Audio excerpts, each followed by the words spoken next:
காதல் ஒரு கீதம் அதை கண்டேன் ஓரிடம்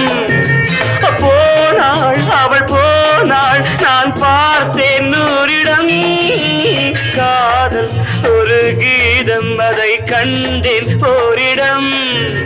போனாள் அவள் போனாள் நான் பார்த்தேன் நூறிடம் குடிக்க